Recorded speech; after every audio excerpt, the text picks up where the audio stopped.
அனைவரும் இந்த ஃபுகுஷிமா வெளிவந்தது என்ன, உண்மையில் இந்த அணு உலை தொடர்பாக 2011ஆம் ஆண்டு மக்களுக்கு மீண்டும் ஒரு எச்சரிக்கை எப்படியெல்லாம் விடுக்கப்பட்டது என்பதை நாமும் தெரிந்து கொள்வோம்.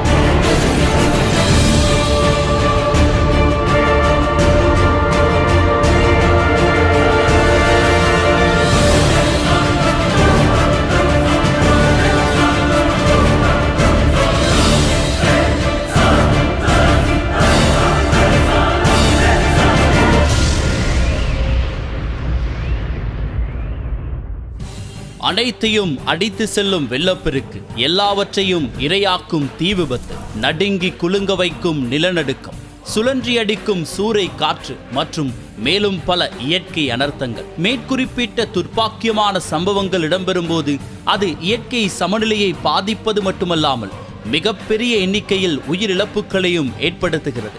அத்துடன் இயற்கை வளங்கள் மற்றும் மனிதனால் உருவாக்கப்பட்ட உட்கட்டமைப்பு வசதிகள் என்பவற்றையும் நிர்மூலப்படுத்துகின்றது. இது மனித சமூகத்தின் மீதும் நாடுகளின் பொருளாதாரம் மீதும் அளவிட முடியா சுமையை ஏற்றிவிடுகிறது. எனினும் இயற்கை காரணிகளையும் தாண்டி மனிதனால் அவனது செயற்பாட்டால் ஏற்பட்ட பல்வேறு அசம்பாவிதங்கள் மற்றும் அனர்த்தங்கள் என்பவற்றை கருத்தில் கொள்ளும் போது மனித சமூகத்திற்கு இயற்கை தொடர்பான பொறுப்பு மிகப்பெரிய அளவில் இருக்கிறது என்பதை நாம் உணர்ந்து கொள்ள வேண்டும். அதற்கு ஏற்ப சரியான முறையில் செயற்படுவதன் மூலம் மட்டுமே மனிதனால் உருவாக்கப்படும் அனர்த்தங்களின் பாரதூர தன்மைகளை நாம் குறைத்துக் கொள்ள முடியும். இன்றைய தடம் நிகழ்ச்சியில் அடுத்த 1 மணி நேரம் நாம் உலகில் ஏற்பட்ட மிகவும் முக்கியமான அணுசக்தி மற்றும் தொழில்துறை தொடர்பான விபத்துக்களை பற்றி தெரிந்து கொள்ள போகிறோம். இந்த விடயங்களை பற்றி நாம் தெரிந்து கொள்வதன் மூலமாக நிகழ்காலத்திலும் எதிர்காலத்திலும் ஏற்படக்கூடிய பாரதூரமான விபத்துக்களை மற்றும் அது தொடர்பான விளைவுகளை நாம் குறைத்துக் கொள்கின்ற அதேவேளை மானுட சமூகத்தின் பாதுகாப்பையும் உறுதிப்படுத்த முடியும். அணுசக்தி என்பது அணுசக்தி உலைகளில் இடம்பெறும் பிரதானமான 2 தொழிற்பாடுகளின் மூலம் வெளிப்படுத்தப்படுகிறது.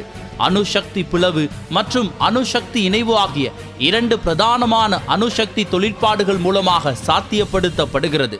அணுசக்தி பிளவு மற்றும் அணுசக்தி இணைவு ஆகிய தொழிற்பாடுகளிலுமே அதிக சக்தி வாய்ந்த அணுசக்தி மூலக்கூறுகளிலிருந்து மிகவும் அதிக திறன் வாய்ந்த அணுசக்தி வெளிப்படுத்தப்படுகிறது. இதில் வெளிப்படுத்தப்படும் அணுசக்தி என்பது மின்சாரம் மற்றும் ஏனைய உற்பத்தி வலு தேவைகளுக்காக பயன்படுத்தப்படுகிறது. உண்மையில் ஒப்பீட்டளவில் ஏனைய சக்தி மூலங்களை விட அணுசக்தி என்பது மாசுபாடுகள் குறைவானதாகவும் இயற்கைக்கு குறைவான பாதிப்புகளை ஏற்படுத்துவதாகவும் அமைந்துள்ளது. அது மிகவும் சிறந்த விடயம். ஆனால் இது மாசுபாடு குறைந்ததாகவும் இயற்கைக்கு குறைவான பாதிப்புகளை ஏற்படுத்துவதாகவும் அதிக வினைத்திறன் மிக்கதாகவும் அமைவதற்கு அதற்கு முன்னதாக அணுசக்தி உற்பத்தி தொடர்பான அனைத்து பாதுகாப்பு நெறிமுறைகளும் மிகவும் கடுமையாக பின்பற்றப்பட வேண்டும். அத்துடன் தொடர்ந்து அவை கண்காணிக்கப்படவும் வேண்டும். காரணம், ஏதாவது அசம்பாவிதம் ஏற்பட்டால் அதன் மூலமாக ஏற்படும் விளைவுகள் மிக மிக பாரதூரமானவை. அது நினைத்து பார்க்க முடியாத அளவு மோசமானதாக இருக்கும், ஏன் கோரமானதாகவும் இருக்கும்.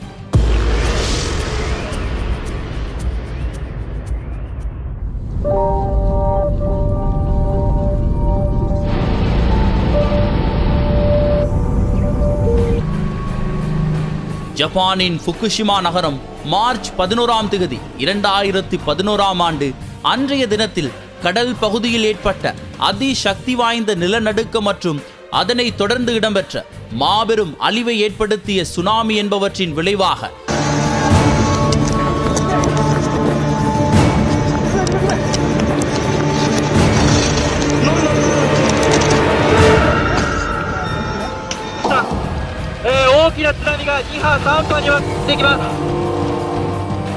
ஃபுகுஷிமா நகரத்தில் அமைந்திருந்த டாய்ச்சி அணுசக்தி மின் உற்பத்தி நிலையத்தில் பாதிப்பை ஏற்படுத்தியிருந்தது.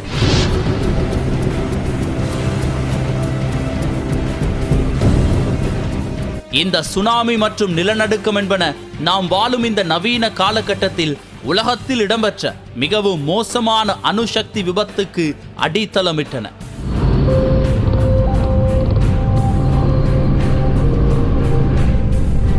முதலில் தொடர்ந்து சுனாமி அலைகள் நகரத்தை தாக்கத் தொடங்கின. தொடர்ந்து 7 மிகப்பெரிய அலைகள் நகரை பந்தாடின. இவற்றில் ஒரு சில 15 மீட்பாக்கிகளின் முக்கியமான பகுதிகளை முற்று முழுதாக பாதிப்படையவும் செய்தது. இதனால் குளிர்மைப்படுத்தும் கருவிகள் சரியான நேரத்தில் இயங்காமல் முற்றிலுமாக முடங்கி போய்விட்டன. இதன் காரணமாக அணுசக்தி நிலையத்தின் ஒட்டுமொத்த வெப்பமும் அதிகரிக்க தொடங்கியது.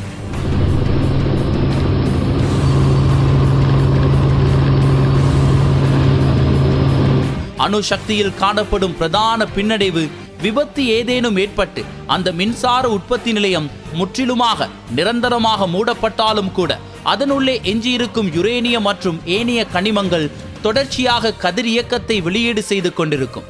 இதன் காரணமாக தொடர்ச்சியாக குளிர்மைப்படுத்தல் நடவடிக்கைகள் நடந்து கொண்டே இருக்க வேண்டும். இந்த செயல்முறை தொடர்ந்து அணுசக்தி பிறப்பாக்கி மீது நீரை பீச்சி அடிப்பதன் மூலம் செய்யப்பட வேண்டும். அதன் மூலம் மட்டுமே வெப்பநிலை கட்டுப்படுத்தப்படும். இது போன்ற அசாதாரணமான சூழ்நிலைகளில் அணுசக்தி பிறப்பாக்கிகளை குளிர்மைப்படுத்துவதற்காக அமைக்கப்பட்டிருக்கும் டீசல் ஜெனரேட்டர்கள் அனைத்தும் கடல் நீரால் பாதிப்படைந்து விட்டன. அணுசக்தி பிறப்பாக்கி இலக்கம் 1, இலக்கம் 2, இலக்கம் 3 ஆகிய 3 உலைகளிலும் கதிரியக்கம் அதிகரிக்க தொடங்கியது. தொடர்ச்சியாக ஏற்பட்ட சுனாமி அலைகள் காரணமாக ஆபத்து காலத்தில் பயன்படுத்துவதற்காக வைக்கப்பட்டிருந்த டீசல் மின் பிறப்பாக்கிகளும் முற்றிலுமாக சேதமடைந்தன.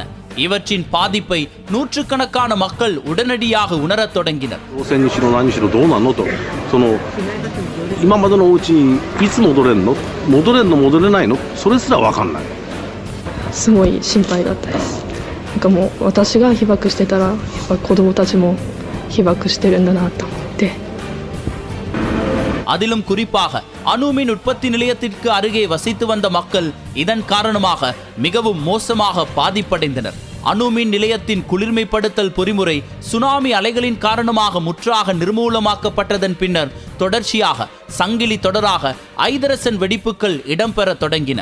அணுசக்தி பிறப்பாக்கி இலக்கம் 1, இலக்கம் 2, இலக்கம் 3 மற்றும் இலக்கம் 4 ஆகிய அனைத்து கட்டமைப்புகளும் இதனால் சேதமடைந்தன. அணுசக்தி எரிபொருள் காரணமாக உருவாகிய வெப்பத்தினால் அதனுக்கு அரணாக இருந்த உலோக கட்டமைப்புகள் உருகி வலிந்தோட தொடங்கின. அவை காற்றில் கதிரியக்கத்தின் அளவை அபாய கட்டத்திற்கு உயர்த்தி கொண்டு சென்றது. ஜப்பானின் தொழில்துறை மற்றும் அணுசக்தி பாதுகாப்பு ஏற்பாட்டு கழகத்தின் கூற்றுப்படி ஃபுகுஷிமா நகரை சுற்றி காற்றில் மிகவும் ஆபத்தான கதிரியக்கம் நிறைந்த சீசியம் மூலக்கூறுகள் கலந்துள்ளதை அறிவித்தார்கள். இது எந்த அளவுக்கு கதிர்வீச்சை வெளிப்படுத்தியது என்றால் 168 ஹிரோஷிமா அணுகுண்டுகளை போன்ற சக்தி வாய்ந்த கதிரியக்கத்தை அந்த பகுதியில் கதிரியக்க அளவீட்டு கருவிகள் வெளிப்படுத்தின. அதேவேளை இந்த பேர் அனர்த்தத்தின் போது மீட்பு பணியாளர்களின் அர்ப்பணிப்பை பற்றி குறிப்பிட்டு கூற வேண்டும். அவர்கள் தமது உயிரையும் துச்சமென மதித்து மீட்பு நடவடிக்கைகள் மற்றும் நிவாரண நடவடிக்கைகளில் ஈடுபட்டனர்.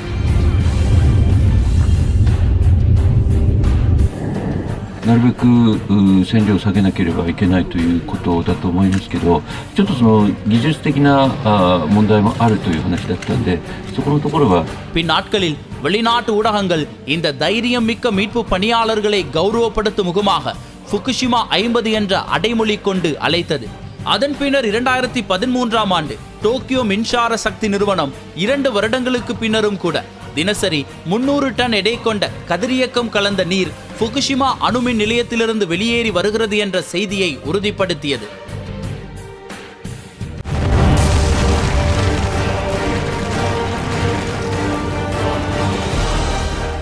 அணுசக்தி அப்படியெல்லாம் உருவாகியது, இடம்பெற்றது என்பதை நாமும் தெரிந்து கொள்வோம்.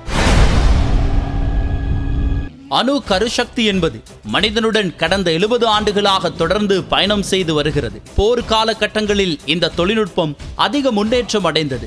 அதிலும் குறிப்பாக 2ஆம் உலகப் போர் காலகட்டத்தில் இது அபரிமிதமான வளர்ச்சியை அடைந்தது. ஆசியா மற்றும் ஐரோப்பிய நாடுகளில் உலகப்போர் தனது ரேகைகளை பரப்பிக் கொண்டிருந்த வேளையில் நாடுகளுக்கிடையில் சர்வாதிகார போட்டியின் அடிப்படையில் ஆயுத பலம் தொடர்பான போரும் திரைமறைவில் உருவாகியது. அதை போன்றதொரு ஆயுத பலம் தொடர்பான போர் அதற்கு முன்பு வரலாற்றில் எப்பொழுதுமே ஏற்பட்டிருக்கவில்லை. அந்த நேரத்தில் அணுசக்தி அபிவிருத்தி மற்றும் ஆராய்ச்சி நடவடிக்கைகளில் ஜெர்மனி முன்னிலையில் காணப்பட்டது.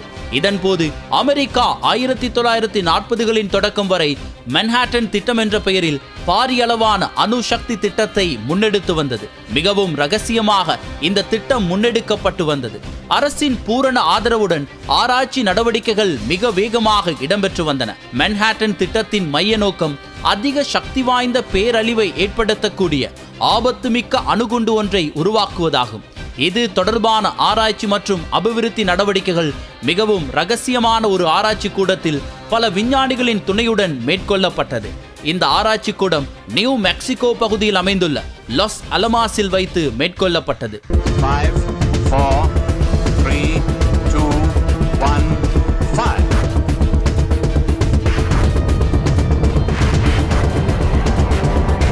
ஜூலை மாதம் 16ஆம் திகதி 1945ஆம் ஆண்டு அதிகாலை 5:30 மணியளவில் லாஸ் அலமோஸில் வெற்றிகரமாக முதலாவது அணுகுண்டு பரிசோதனையை பாலைவன பகுதியில் வைத்து நிகழ்த்தி காட்டினர். ராபர்ட் ஆப்பன்ஹைமர், ஆண்ட்ரிகோ ஃபெர்மி மற்றும் அவரது அணியினர் இணைந்து அதுவரை காலமும் புத்தகங்களில் எழுத்து வடிவில் மட்டுமே இருந்து வந்த அணு சக்தி தாக்குதல் என்பதை நடைமுறையில் நிகழ்த்தி காட்டுவதற்கான சாத்தியக்கூறுகளை நிரூபித்தனர். ஒரு மாத காலத்திற்குள்ளாகவே ஆகஸ்ட் 6ஆம் திகதி மற்றும் ஆகஸ்ட் 9ஆம் திகதி ஆகிய தினங்களில் உலகின் முதலாவதும் இறுதியுமான அணு குண்டு தாக்குதலான ஹிரோஷிமா மற்றும் நாகசாக்கி ஆகிய நகரங்களின் மீது பாரிய சக்தி வாய்ந்த அணுகுண்டுகள் வீசப்பட்டன.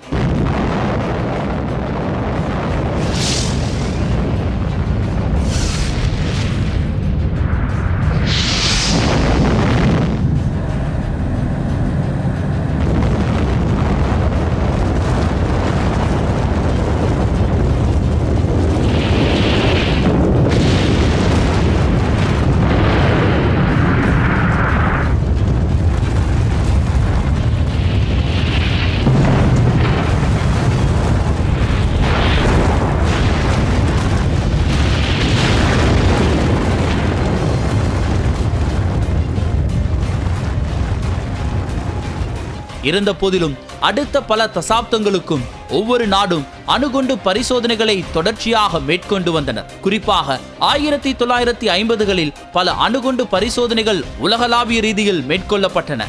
குறிப்பாக இந்த அணுகுண்டு வெடிப்பு காட்சி பசிபிக் பிராந்தியத்தில் உள்ள அன்வடகோ எடோலில் நடத்தப்பட்ட அணுகுண்டு சோதனையின் போது படம் பிடிக்கப்பட்டதாகும். உலகப்போர் முடிவடைந்ததன் பின்னர் விஞ்ஞானிகள் போரை மையப்படுத்தாத ஆனால் ஆக்கப்பூர்வமான பணிகளுக்கு அணு சக்தியை பயன்படுத்துவது தொடர்பான ஆராய்ச்சிகளை தொடர்ந்து முன்னெடுத்து வந்தனர். அணு சக்தி பிறப்பாக்கியின் மூலம் மின்சாரம் உற்பத்தி செய்யப்பட்ட முதலாவது சந்தர்ப்பமாக 1951ஆம் ஆண்டு ஐக்கிய அமெரிக்காவின் ஜடாஹோவில் உருவாக்கப்பட்ட மின்சார பிறப்பாக்கியை குறிப்பிடலாம்.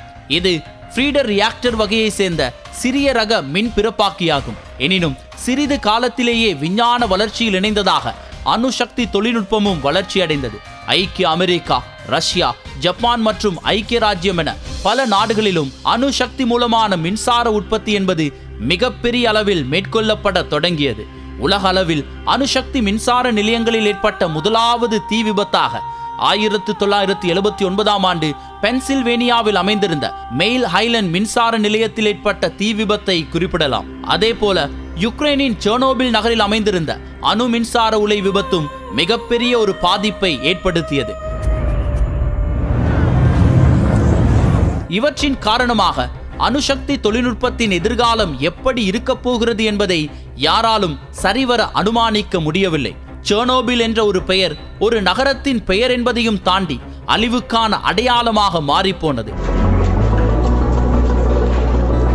தற்போதைய காலகட்டத்தில் நாம் ஃபுகுஷிமா அணுமின் நிலையத்தில் ஏற்பட்ட விபத்தை பற்றி மிக அதிகமாக பேசி வந்தாலும் செர்னோபிலில் ஏற்பட்ட விபத்தின் போது வெளியிடப்பட்ட கதிரியக்கத்தின் அளவு ஃபுகுஷிமா விபத்தின் போது வெளிப்படுத்தப்பட்ட கதிரியக்கத்தை போல 10 மடங்கு அதிகமாகும். இந்த விபத்து அன்றாட சேவை பராமரிப்பு பணிகளின் போது ஏற்பட்ட தவறினால் உருவாகியது. ஆம், 1986ஆம் ஆண்டு ஏப்ரல் 26ஆம் திகதி திடீரென 4ஆம் இலக்க அணுமின் உற்பத்தி பிறப்பாக்கியிலிருந்து அதிக அளவு வெப்பம் வெளிப்படுவதை பொறியியலாளர்கள் உணரத் தொடங்கினார்கள்.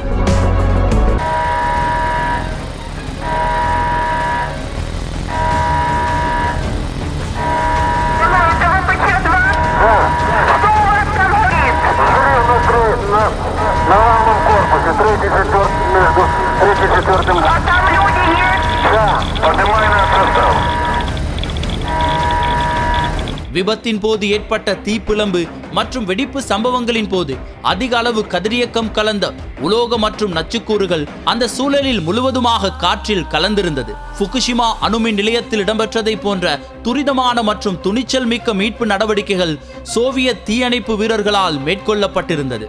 கதிர்வீச்சை வெளிப்படுத்திக் கொண்டே எரிந்து கொண்டிருக்கும் அணுசக்தி மின்புறப்பாக்கிக்கு மேலாக ஹெலிகாப்டர்கள் சுற்றி சுற்றி பறந்து கொண்டிருந்தன. தீயை கட்டுப்படுத்தும் வகையில் மணல் மூட்டைகள் மற்றும் போரான் மூட்டைகள் தீ மீது வீசப்பட்டன. மேலும் கதிரியக்கம் கொண்ட பொருட்கள் வெடித்து சிதறுவதை தடுப்பதற்கும் கதிரியக்கம் மேலும் பரவுவதை தடுப்பதற்காகவும் இவ்வாறு செய்யப்பட்டது. அதனைத் தொடர்ந்து அந்த அணுமின் ஆலையை சுற்றியிருந்த நூற்றுக்கணக்கான வளம் மிக்க பைன் மரங்களை வெட்டி அகற்றினர். காரணம், கதிரியக்க துகள்கள் மரக்கிளைகளிலும் இலைகளிலும் ஒட்டியிருந்து நீண்ட காலத்திற்கு பாதிப்பை ஏற்படுத்தும் என அஞ்சப்பட்டது. அந்த ஒட்டுமொத்த பிராந்தியத்திலுமிருந்து ஆயிரக்கணக்கான மக்கள் ஒரே நாள் இரவில் ஒட்டுமொத்தமாக நிரந்தரமாக அங்கே மீண்டும் வந்து குடியமர முடியாத வகையில் வெளியேற்றப்பட்டனர். மக்களின் கவனத்துக்கு தோழர்களே, நகர கூட்டமைப்பு அறிவிப்பதாவது: செர்னோபில் அணுமின் நிலையத்தின் 4ஆம் எண் ரியாக்டரில் ஏற்பட்ட விபத்தின் காரணமா பிரிபியட் நகரம் முழுக்க அபாயகரமான கதிர்வீச்சுகள் பரவி வருது. இது நகர மக்களுக்கு பாதுகாப்பானது அல்ல. அதனால உடனடியா நகரத்தை விட்டு கிளம்புங்க. உங்களுக்கான பேருந்துகள் உங்களோட வீடு தேடி வரும். இன்று ஏப்ரல் 27 மதியம் 2 மணி முதல் உங்களுக்கான பேருந்துகள் வர தொடங்கும். உடனடியா பிரிபியாட் நகரத்தை விட்டு கிளம்புங்க. விபத்து நடந்து 6 மாத காலத்திற்குள் 4ஆம் இலக்க அணுமின் பிறப்பாக்கியை சுற்றி கான்கிரீட் சுவரால் பாதுகாப்பு அரண் அமைக்கப்பட்டது. எனினும் அங்கு தொடர்ந்தும் கதிரியக்கத்தின் பாதிப்பு நீடித்து வந்தது. உண்மையில் சோவியத் ரஷ்யா சூழல் பாதுகாப்பை கருத்திற்கொண்டே செர்னோபில் மின்சார நிலையத்தை அமைத்தது. அது மட்டுமன்றி எதிர்காலத்தில் ஏனைய சக்தி மூலங்களின் விலை அதிகரிப்பின் காரணமாக மக்கள் திண்டாடும் போதும் கூட அணுசக்தி என்பது எதிர்கால மக்களுக்கு கை கொடுக்கும் என்ற நல்லெண்ணத்திலேயே அவர்கள் இதனை ஸ்தாபித்தனர். இதன் பின்னர் சர்வதேச அணுசக்தி கூட்டமைப்பு உடனடியாக அவசர ஆலோசனை கூட்டத்திற்கு அழைப்பு விடுத்தது.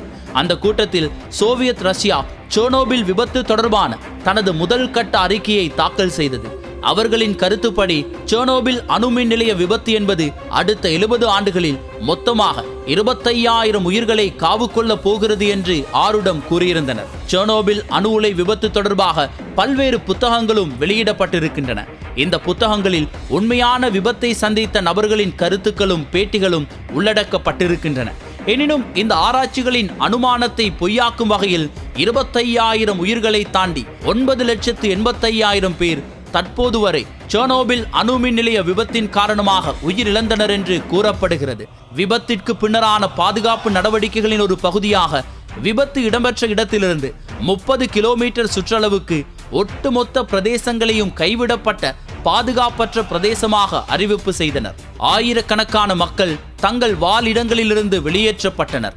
இதில் ஒரு சிலர் விபத்து இடம்பெற்ற ஒரு சில நாட்களிலேயே வெளியேற்றப்பட்டனர். பெரும்பாலானோர் பகுதி பகுதியாக வெளியேற்றப்பட்டனர். விபத்து இடம்பெற்ற பல ஆண்டுகளுக்கு பின்னரும் கூட கதிர்வீச்சு அபாயம் காரணமாக அவர்கள் பாரம்பரியமாக வாழ்ந்து வந்த பகுதிகளிலிருந்து வெளியேறி வேறு இடங்களில் வசிக்கும் நிலைக்கு தள்ளப்பட்டனர்.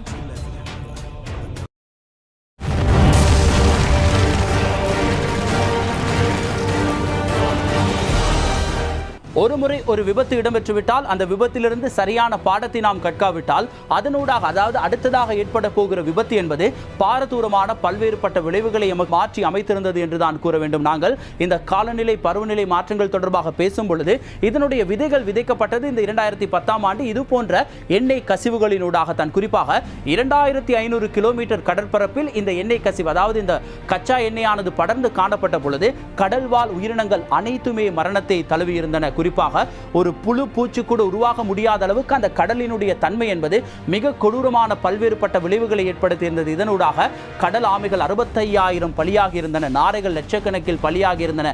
இதனை மீட்டெடுப்பதற்காக, குறிப்பாக இந்த கச்சா எண்ணெயை அகற்றுவதற்காக வருடத்திற்கும் மேற்பட்ட ஒரு காலத்தை உலக நாடுகள் செலவழிக்க வேண்டிய ஒரு நிலை இருந்தது. இருந்தாலும் அந்த நிறுவனம் பொய்யான பல அறிக்கைகளை கூறி பல்வேறுபட்ட வாத பிரதிவாதங்களை சம்பாதித்த பொழுது ஒட்டுமொத்தமாக இதனை கண்டுபிடித்து எத்தனை சதவீத கச்சா எண்ணெயானது இந்த கடற்பரப்பிலே கொட்டப்பட்டது. இதனூடாக ஏற்பட்ட விளைவுகள் என்ன என்கிற ரீதியில் இந்த 2011ஆம் ஆண்டு இதனுடைய முழுமையான அறிக்கை வெளியாகிய பொழுது எத்தனை கோடி விலை கொடுத்தாலும் மீட்டெடுக்க முடியாத வகையில் இயற்கையை மனிதன் அளித்த ஒரு சம்பவமாகவும் அது மாறியிருந்தது.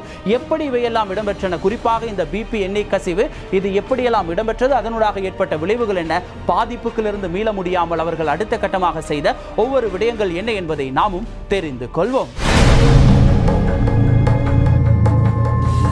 2011ஆம் ஆண்டு கார்டியன் பத்திரிகை மொத்தமாக உலக அளவில் 33 பாரிய அணுமின் உலை விபத்துக்கள் தொடர்பான தகவல்களை திரட்டி வெளியிட்டது. இவ்வாறாக முதலாவது விபத்து 1952ஆம் ஆண்டு இடம்பெற்றது என கார்டியன் பத்திரிகை கூறுகிறது. இருந்த போதிலும் தொழில் துறையில் இடம்பெறும் அனைத்து விதமான பாரிய விபத்துக்களிலும் அணு சக்தி அல்லது அணுமின் நிலையங்கள் தொடர்பு படுகின்றதா என்றால் இல்லை என்றே கூற வேண்டும். நிலநடுக்கம் அல்லது எரிமலை வெடிப்பு ஆகிய இயற்கை அனர்த்தங்களின் போது உண்மையில் நமது கட்டுப்பாடின்றி அனைத்து விதமான பேரழிவுகளும் இடம்பெறுவதற்கான வாய்ப்புகள் மிக அதிகமாக காணப்படுகின்றன. ஆனால் கைத்தொழில் துறையில் தொழிற்சாலைகளில் சரியான பாதுகாப்பு நடைமுறைகள், தொடர்ச்சியான பராமரிப்பு என்பவற்றில் காணப்படும் குறைபாடுகள் காரணமாக ஏற்படுகின்ற விபத்துக்களை நாம் முற்றிலும் மாறுபட்ட கோணத்திலிருந்து பார்க்க வேண்டும்.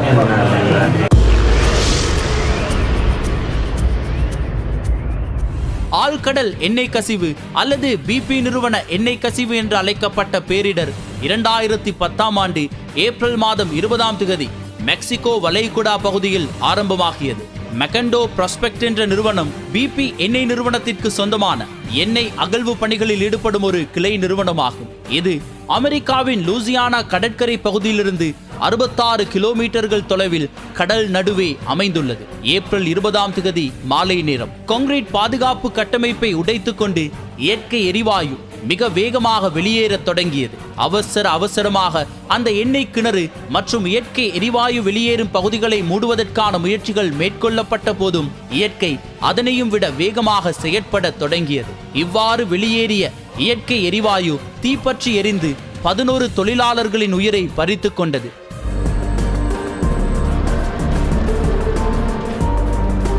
பலரும் பலத்த காயத்திற்கு உள்ளாகினார்கள். 22ஆம் தேதி காலை நேர நிலவரப்படி எண்ணெய் கிணற்றின் மேல் பகுதி முற்றிலும் பற்றி எரிந்து தீக்கிரையாக இருந்தது. எண்ணெய் அகலும் கட்டமைப்பின் ஒரு பகுதியான ரைசர் முற்றிலும் பாதிப்படைந்து காணாமல் போயிருந்தது. இந்த குறிப்பிட்ட குழாய் போன்ற பகுதியை எண்ணெய் அகலும் இயந்திரத்தை பெட்ரோலிய கிணற்றுடன் ஒன்றாக இணைக்கிறது.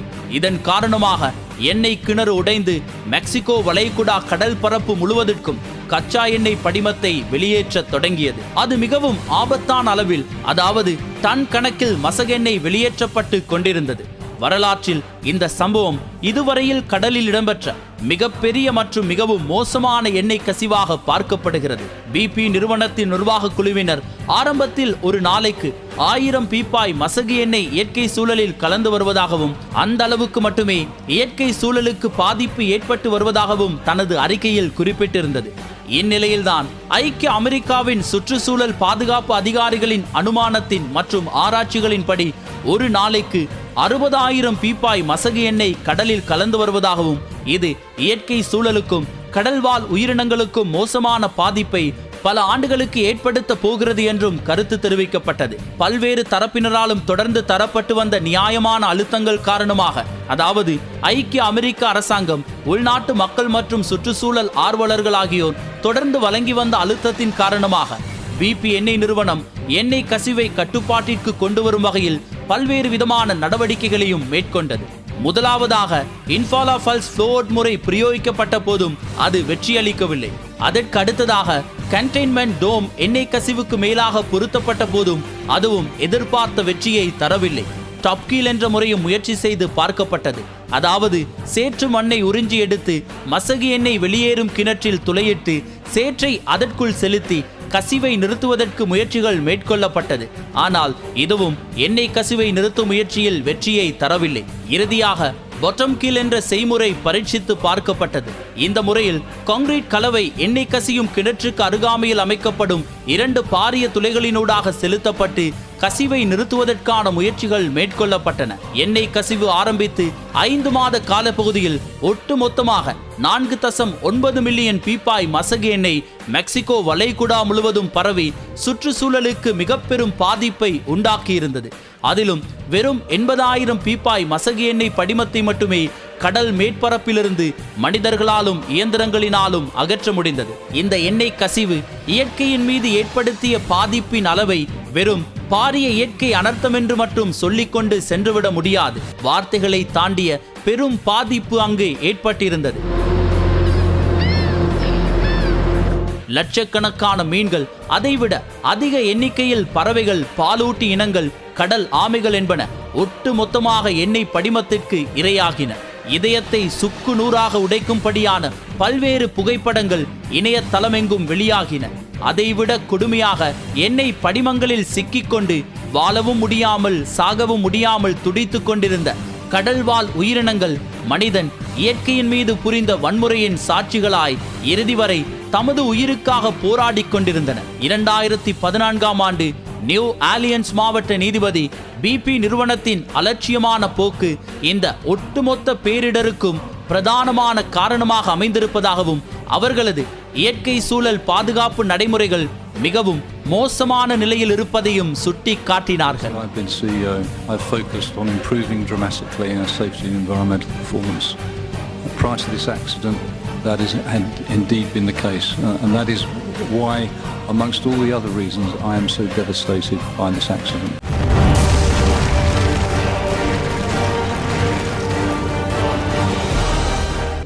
இந்த சம்பவமானது பதிவாகியிருந்தது. இந்த போபால் ஊழல் தொடர்பாக பல்வேறுபட்ட அரசு தலைவர்களை இன்று வரை இந்திய அரசியல் வன்மையாக பல்வேறுபட்ட கண்டனங்களோடு அவர்களை பறைசாற்றிக் கொண்டிருக்கிறது. குறிப்பாக காங்கிரஸ் என்கின்ற ஒரு கட்சி வீழ்வதற்கும் கூட இந்த போபால் ஊழல் என்பது மிக முக்கியமாக காணப்பட்டதாக இன்று வரை கூறப்பட்டுக் கொண்டிருக்கிறது. அப்படிப்பட்ட ஒரு ஊழலாக மாறிய இந்த போபாலில் என்னதான் நடந்தது? இந்த தொழிற்சாலை எப்படி பூச்சிக்கொல்லிகளை தயாரித்திருக்கின்ற பொழுது அதனுடைய நச்சுவாயு வெளியே வந்தது? இதனூடாக இந்த கதிரியக்கத்தை சுவாசத்தினூடாக லட்சக்கணக்கான மக்கள் இந்தியாவில் எப்படி பாதிக்கப்பட்டார்கள், ஆயிரக்கணக்கானோர் எப்படி பலியானார்கள் என்பதையும் நாமும் தெரிந்து கொள்வோம்.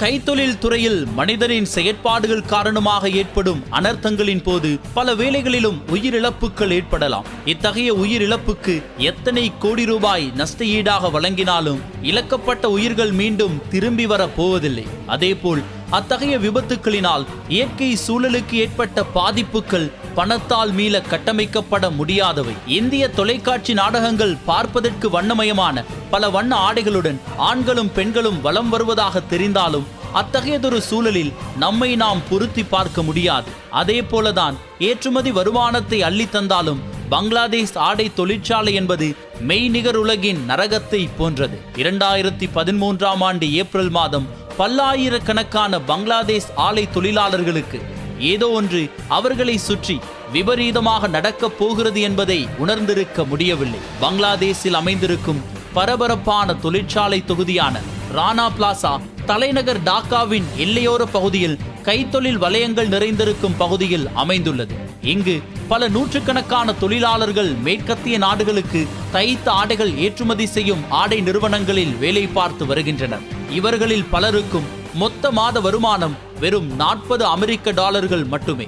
இவ்வளவு கடினமான பணிக்கு குறைவான சம்பளமா என்பதை நினைக்கும் போது நாம் சற்று சிறந்த வாழ்க்கை நிலையிலேயே வாழ்ந்து வருகிறோம் என்றுதான் எண்ண தோன்றுகிறது. அது மட்டுமன்றி சரியான காற்றோட்டம், வெளிச்சம், அடிப்படை சுகாதார வசதிகளின்றி மிகவும் மோசமான வேலை சூழலையே இத்தகைய ஆடை தொழிற்சாலைகள் கொண்டிருக்கின்றன. இதன் காரணமாக அந்த தொழிற்சாலைகள் பூமியில் இயங்கும் நரகத்தை போல காட்சியளித்தன. அதிக நெருக்கடி மற்றும் தரமற்ற கட்டுமானம் என்பவற்றின் காரணமாக அந்த கட்டிடம் முற்றிலுமாக இடிந்து விழுந்தது.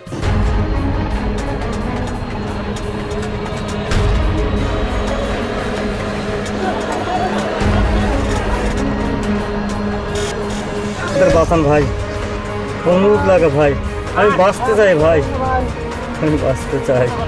খুব কষ্ট হচ্ছে ভাই, খুব কষ্ট হচ্ছে, আমার লিরোর দুটো বাচ্চা আছে ভাই, ছোট ছোট ভাই।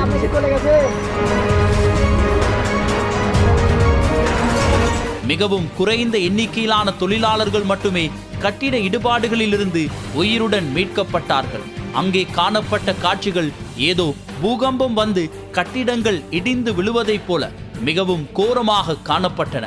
ஒரு பூகம்பத்தின் போது எவ்வளவு மோசமான உயிரிழப்புகள் ஏற்படுமோ அதை போன்றதொரு நிலையே இங்கும் காணப்பட்டது. இந்த அசம்பாவிதம் இடம்பெறுவதற்கு முன்பு கட்டிடத்தின் கான்கிரீட் தளத்தில் மிகப்பெரிய விரிசல் சத்தம் ஒன்று கேட்டது.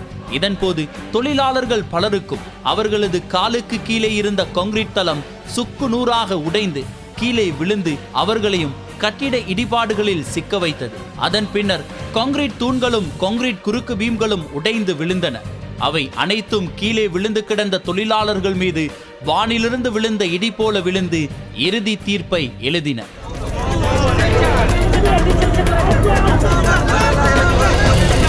আজকে সকালবেলা উঠতে চাই নাই, আমাকে সবাই উঠাইছে, কোনো সমস্যা নাই। যে 8:40 বাজে এমনি বিল্ডিং দাইবা গেছে নিচের দিকে, আমরা যে মেশিনকে উঠবো সেই শক্তিটা আমরা পাই নাই, নিচের দিকে দাইবা গেছে।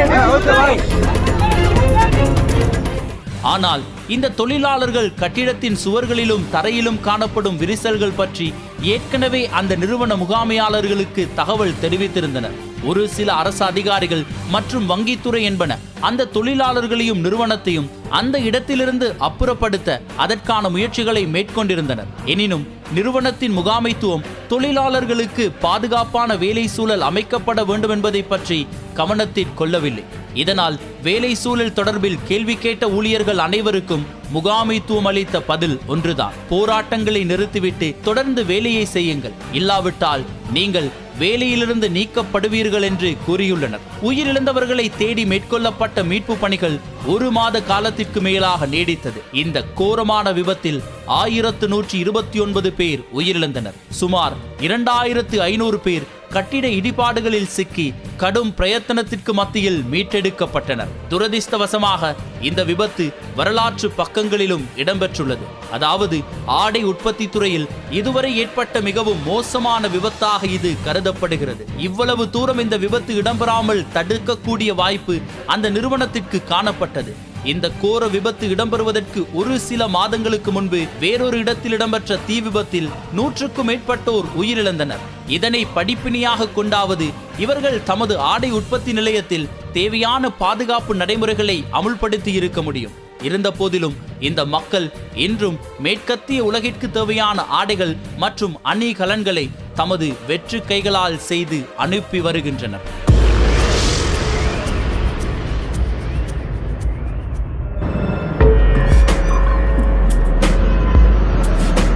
போபால், இந்தியா. இந்த விபத்து இடம்பெற்று 30 வருடங்களுக்கு மேல் கடந்துவிட்ட போதிலும் இன்றளவும் தொழில் துறையில் இடம்பெற்ற மிக மோசமான ரசாயனம் சம்பந்தமான விபத்தாக இது கருதப்படுகிறது. இந்த விபத்து இடம்பெறுவதற்கு சரியான பராமரிப்பு இன்மை, பொறியியலாளர்களின் அலட்சியம், ஊழல் அரசியல்வாதிகள் மற்றும் ஊழல் நிறைந்த அதிகாரிகள் என்பவற்றின் காரணமாக இந்த பூச்சிக்கொல்லி தயாரிக்கும் நிறுவனத்தில் மாபெரும் விபத்து உண்டாகியது. டிசம்பர் 3, 1984ஆம் ஆண்டு அதிகாலை வேளை மிகவும் வேகமாக சுழன்றடித்த காற்று அந்த தொழிற்சாலையிலிருந்து வெளியேறிக் கொண்டிருந்த விஷவாயுவை அந்த இடமெங்கும் பரவ செய்தது. இப்படியாக இந்த அசட்டியான விபத்திற்கு காரணமான அந்த நிறுவனத்தின் பெயர் யூனியன் கார்பைட். கிட்டத்தட்ட 40 டன் எடை கொண்ட அதிக ஆபத்தான மெத்திகோ சயனைட் வாயு தவறுதலாக அங்கிருந்து கசிந்து அந்த இடமெங்கும் பரவத் தொடங்கியது.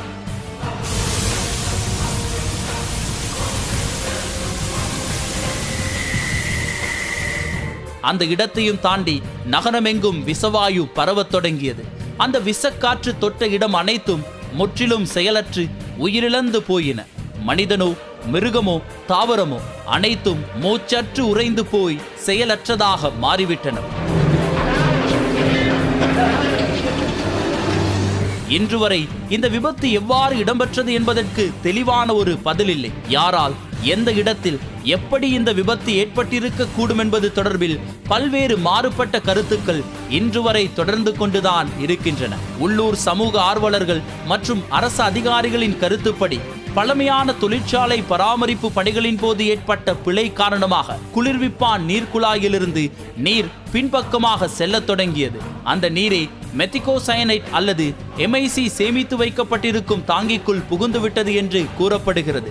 இருந்த போதிலும் யூனியன் கார்பைட் கார்ப்பரேஷன் நிறுவனம் இந்த கூற்றை மறுக்கும் விதமாக தொழிலாளர்களில் ஒரு பகுதியினர் செய்த நாச வேலை காரணமாகவே குழாயில் கசிவு ஏற்பட்டு அந்த தொட்டிக்குள் நீர் சென்றதாக நிறுவனத்தின் சார்பில் சட்ட பணிகளில் ஈடுபட்டிருக்கும் வழக்கறிஞர்கள் கூறியிருக்கிறார்கள். இந்த விபத்துக்கு தனி நபரோ அல்லது நிறுவனமோ யார் பொறுப்பு கூறியிருந்தாலும் உண்மையில் இந்த விபத்தின் காரணமாக ஏற்பட்ட பாதிப்புகளை வார்த்தைகளால் விவரிக்க முடியாது. தூங்கிக் கொண்டிருந்த 10,000த்திற்கும் மேற்பட்டோர் அந்த ஒரே இரவில் விஷவாயுவை சுவாசித்து அதனால் உயிரிழந்தார்கள். விஷவாயு தாக்குதலிலிருந்து ஓரளவுக்கு தப்பித்த சில ஆரோக்கியமான நபர்களும் காலையில் நகரமெங்கும் பரவியிருக்கும் விஷவாயு புகை மண்டலத்திற்கு மத்தியில் தமது உயிரை பாதுகாத்துக் கொள்வதற்காக நகரத்தின் பிரதான வைத்தியசாலையை நோக்கி ஓடத் தொடங்கினார்கள். இப்படியாக அவர்கள் உயிரை கையில் பிடித்தபடி ஓடி சென்று வைத்தியசாலையை அடைந்த போதும் பலருக்கும் மூச்சு திணறல் மற்றும் தோல் அலர்ச்சி ஆகிய அறிகுறிகள் தென்பட்டுள்ளன. பலருக்கும் கண் பார்வையும் பறிபோனது. மிகவும் குறுகிய கால, அதாவது ஒரு சில மணி நேரங்களில் மனித குலத்திற்கு ஏற்படுத்தக்கூடிய அதிகபட்ச சேதத்தை மனிதனால் உருவாக்கப்பட்ட இந்த ரசாயன கட்டமைப்பு ஏற்படுத்தி இருந்தது. தசைகள், மூளை, சுவாசப்பை, கண்கள், இரைப்பை, குடல், நரம்பியல் தொகுதி, இனப்பெருக்க தொகுதி மற்றும் உடலின் நோய் எதிர்ப்பு சக்தி என அனைத்து உறுப்புகளும் மிகவும் மோசமாக பாதிக்கப்பட்டிருந்தது. சிலர் உயிர் பிழைத்த போதும் இப்படியாக நோய் மற்றும் உடல் உபாதைகளுடன் வாழ வேண்டிய கட்டாயத்திற்கும் அவர்கள் தள்ளப்பட்டனர். விஷவாயு கசிவுக்கு அடுத்த நாள் காலை போபால் ரசாயன தொழிற்சாலைக்கு அருகில் அமைந்திருக்கும் வீதியின் காட்சிகள் ஏதோ ஹாலிவுட் திரைப்படத்தின் இறுதியில் ஒட்டுமொத்த உலகமும் நிர்மூலமாக்கப்பட்டு மயான அமைதியுடன் திரைப்படம் முடிவடைவது போன்ற ஒரு காட்சியே அங்கு பிரதிபலித்திருந்தது. இந்த சம்பவத்தில் இயற்கை பேரிடருக்கும் மனிதனின் அக்கறையற்ற செயற்பாடுகளால் உருவாக்கிய விஷவாயு கசிவு கொடூரத்துக்கும் இடையிலான வேறுபாடுகள் கண்கூடாக தெரிந்தன. இந்த நாள் வரை இந்த சம்பவம் டிசம்பர் 3ஆம் தேதி பிராந்திய துக்க தினமாக கடைபிடிக்கப்பட்டு வருகிறது. அதேவேளை இதனால் இயற்கை சூழலுக்கு ஏற்பட்ட பாதிப்புகள் மீண்டும் சரியாகுவதற்கு பல வருடங்கள் தேவைப்படலாம். உலகில் பல்வேறு அனர்த்தங்களும் அசம்பாவிதங்களும் தொடர்ந்து இடம்பெற்றுக் கொண்டேதான் இருக்கின்றன. இன்றைய தடம் நிகழ்ச்சியில் நாம் அது பற்றிய விடயங்களை தெரிந்து கொண்டிருந்தோம். இயற்கை பேரிடர்களை மிக சிறிய அளவிலேயே மனிதனால் கட்டுப்படுத்த முடிகிறது. இயற்கை அனர்த்தங்களின் பாதிப்புகள் இயற்கை சூழல் மற்றும் மனிதன் உட்பட எல்லா விலங்குகள் மீதும் பாரதூரமான விளைவுகளை ஏற்படுத்துகிறது. நீண்ட கால அடிப்படையில் பரம்பரைகள் பல தாண்டியும் மக்கள் மீது எதிர்மறையான விளைவுகளை ஏற்படுத்தி செல்கிறது. இவ்வாறு பாதிக்கப்படும் மக்கள் அந்த வலையிலிருந்து மீண்டெழுந்து சாதாரண வாழ்க்கை வாழ்வது என்பது அனைவருக்கும் அவ்வளவு இலகுவாக கிடைக்கக்கூடிய ஒரு விடயமல்ல. ஆனால் இவை அனைத்திற்கும் மூல காரணம் மனிதனின் வினைத்திறனின்மை, சுயநலம், பேராசை, அலட்சிய போக்கு என்பவையே மிக முக்கியமான காரணமாகவும் அமைந்திருக்கின்றன. இந்த அணு சக்தி மற்றும் கைத்தொழில்துறை சார்ந்த விபத்துக்கள் பாரதூரமான விளைவுகளை ஏற்படுத்துகின்றன. இது நமக்கு பிரியமானவர்கள் ஒருவரின் உயிருக்கே ஆபத்தை ஏற்படுத்தும் போது அதன் வழி வார்த்தைகளால் சொல்ல முடியாத துக்கத்தையும் ஏக்கத்தையும் எமக்கு ஏற்படுத்தி செல்லும். எனவே இந்த இடத்தில் நாம் ஒரு விடயத்தை புரிந்து கொள்ள வேண்டும். மிகப்பெரிய தொழிற்சாலைகள் மற்றும் சுரங்கங்கள் என்பவற்றில் மட்டுமே பாதுகாப்பு நெறிமுறைகள் கடுமையாக பின்பற்றப்பட வேண்டும் என்ற விதி இல்லை. நீங்கள் வேலை செய்யும் இடத்திலோ அல்லது உங்களது வீட்டிலோ கூட கட்டாயமாக பாதுகாப்பு நெறிமுறைகள் என்பன சரிவர பின்பற்றப்பட வேண்டும். இதன் மூலம் தேவையற்ற விபத்துக்கள், காயங்கள் என்பவற்றை நமது தினசரி வாழ்வில் நாம் தவிர்த்து கொள்ள முடியும். ஆராய்ச்சிகள் என்கின்ற பெயரில் புதிய புதிய விடயங்களை கண்டுபிடிப்பதாக கூறி தங்களுடைய அடுத்த கட்ட நகர்வுக்கு செல்வதாக கூறி ஒட்டுமொத்த நாடுகளையும் பலிக்கடாவாக மாற்றி இந்த பூமியை அழித்துக் கொண்டே இருக்கிறார்கள். ஒரு பக்கம் விஞ்ஞானம் மிக வேகமாக வளர்ந்து கொண்டிருக்கிறது. மனிதன் வேறொரு கிரகத்தில் வாழ்வதற்கான ஒரு சூழலை உருவாக்கி கொண்டே அவர்கள் செல்கிறார்கள்.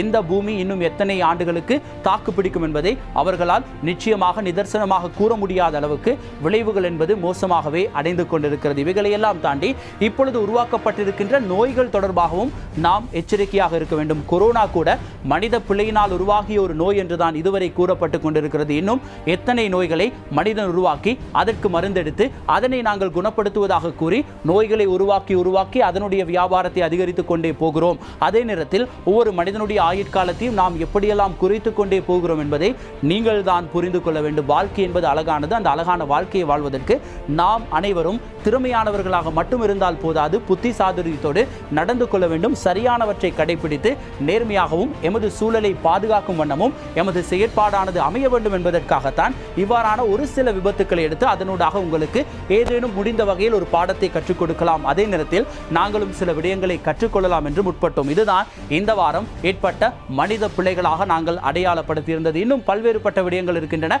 தொடர்ச்சியாக கதைக்கலாம். நான் லவேந்திரன் ஜனநாயகன். இது தடம் வரலாற்றின் மறுபக்கம்.